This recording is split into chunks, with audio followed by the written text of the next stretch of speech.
vyradenie položky majetku. Prejdeme do zoznamu dlhodobého majetku. V zozname si vyhľadáme položku, ktorú chceme vyradiť. Buď podľa inventárneho čísla,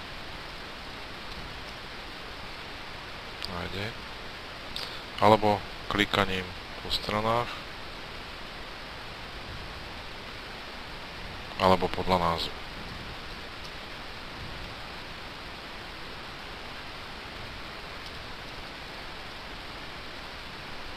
Čiže nájdeme si stolík.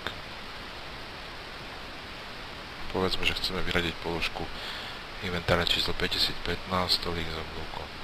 Čiže klikneme na ikonku vyradiť. Program nám ponúkne položku, ktorú sme vybrali so všetkými údajmi. Pýta od nás druh vyradenia, čiže povedzme, že dáme predaj, dátum vyradenia a dôvod.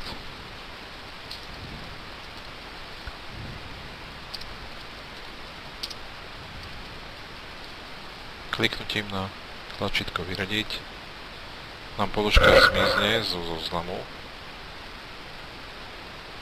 majetku dlhodobého. A keď sa pozrieme do bodu vstup dát a pohyby dlhodobého majetku, tak vidíme, že ju tam máme akože v pohyboch už zaradenú. Pokiaľ by sme ju teraz vymazali z pohybov, tak zase, a potvrdíme vymazanie, tak zase, keď prejdeme do zoznamu majetku, tak máme ju naspäť. Čiže pokiaľ chcem naozaj vyradiť, tak by som potom zopakoval. Čiže môžem to vyradenie rušiť a znovu vyradiť.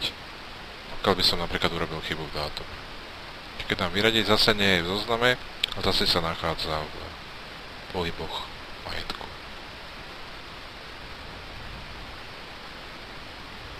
To isté platí pre drobný.